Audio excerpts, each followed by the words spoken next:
കൈക്കൂലി വാങ്ങുന്ന ധാരാളം ഇതുപോലുള്ള ഉദ്യോഗസ്ഥന്മാർ ഇന്ത്യയുടെ പല സംസ്ഥാനങ്ങളിലുണ്ട്. അത് എല്ലാവർക്കും അറിയാം. പക്ഷേ ഇത്രയും വലിയൊരു എമൗണ്ടിൽ ഒരു IAS കാരനെ പിടിക്കപ്പെടുന്നത് വളരെ റെയറായിട്ട് നടക്കുന്ന സംഭവമാണ്. ഒരു ഭയവും ഇല്ലാതെ കൈക്കൂലി ലക്ഷക്കണക്കിന് രൂപ പലരിൽ നിന്ന് വാങ്ങുന്നു എന്നാണ് ഇതിൽ നിന്ന് മനസ്സിലാകുന്നത്. അങ്ങനെയുള്ള ഉദ്യോഗസ്ഥന്മാർ കേരളത്തിൽ ഇപ്പം വളരെ കുറവാണ്. എങ്കിലും വാങ്ങുന്നവരും ഉണ്ട്.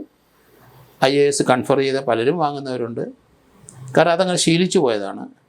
ഇന്ത്യയിലെ എല്ലാ സംസ്ഥാനത്തും ഇതുപോലെയുള്ള ഉദ്യോഗസ്ഥന്മാരുണ്ട്. ഇപ്പോൾ ഒരിക്കലും നമ്മൾ പ്രതീക്ഷിക്കാത്ത EDയിലും പണം വാങ്ങുന്ന ഉദ്യോഗസ്ഥരുണ്ടെന്ന് കണ്ടെത്തി കഴിഞ്ഞു.